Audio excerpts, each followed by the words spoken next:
अस्सलाम वालेकुम। मेरा नाम डॉक्टर ज़बीउल्लाह और मैं बतौर lecturer doctor एविसिना international medical university के अंदर एनआरई की स्पेशल क्लासेस दे रहा हूँ।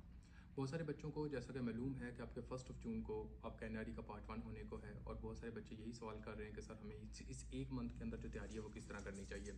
अभी इस एक मंथ के अंदर आपका ये फोकस होना चाहिए कि आपने एक दिन के अंदर एक सिस्टम जो है अभी आपने पहले वो लाजमी करना है। जैसे आप एक दिन के अंदर जो सिस्टम करोगे तो उसके अंदर आपका ये टारगेट नहीं होना चाहिए कि आपने सिर्फ बेसिक करनी है, बल्कि इस सिस्टम के साथ साथ आपने उसकी मेडिसिन भी करनी है। मैं आपको एक एग्जांपल देखता हूँ, तो जैसा कि फॉर एग्जांपल आपका मायोकार्डियल इन्फेक्शन का टॉपिक है, तो ये आपकी बेसिक के अंदर भी है और ये आपकी मेडिसिन के अंदर भी है। जैसा कि फॉर एग्जांपल आप पढ़ते हो कार्डिक अरिथमिया, ये इधर भी है और उधर भी है। इलेक्ट्रोलाइट जो है वो एक तरह का इम्बैलेंस, वो आपकी बेसिक के अंदर भी है और आपकी क्लिनिकल के अंदर भी है। तो आपकी जो क्लिनिकल की बुक बनती है वो बेसिकली बेसिक से ही बनती होती हैं। तो जब आप बेसिक करोगे तो 70% आपकी क्लिनिकल वैसे ही तैयार हो जाएगी। और इसके साथ करने का सबसे बड़ा जो बेनिफिट होगा वो ये है कि आपके पास इतना टाइम दोबारा नहीं होगा कि आप एक तरह का दोबारा मेडिसिन दोबारा रिवाइज कर सको।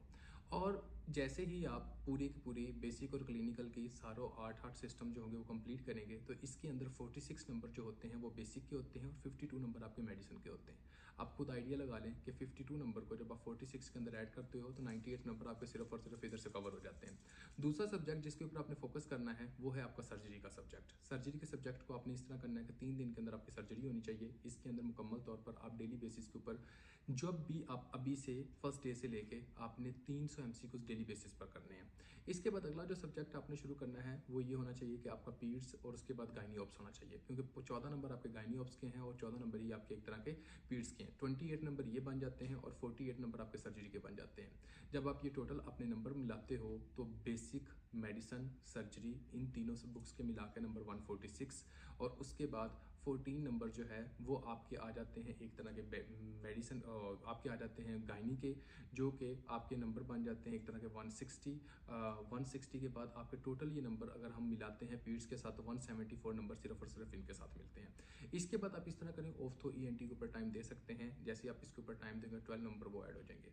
लेकिन एक बात अपने याद जहन में रखिएगा कि आखिरी 8 दिन के अंदर आपने मुकम्मल तौर पर मॉक टेस्ट की तैयारी करनी है, क्योंकि अगर आप 8 दिन के अंदर मॉक टेस्ट की तैयारी करोगे तो एटलीस्ट आपको आइडिया ये होगा कि आप एग्जाम के अंदर जो पेपर है वो किस तरह सॉल्व करोगे। क्योंकि बहुत सारे बच्चे इस तरह होते हैं कि वो अपनी तैयारी के अंदर मॉक टेस्ट पूरी ज़िंदगी के अंदर एक दफ़ा भी सॉल्व नहीं करते। जब एग्जाम के अंदर जाकर बैठते हैं तो 200 एमसीक्यूज को जब वो सॉल्व कर रहे होते हैं तो अच्छा भला टाइम होता है, या वो थक जाते हैं या वो पैनिक में जाते हैं, और उसके बाद जब एमसीक्यूज करते हैं तो वो एक तरह की जल्दी करते हैं और जल्दी में बहुत ज़्यादा मिस्टेक्स करते हैं।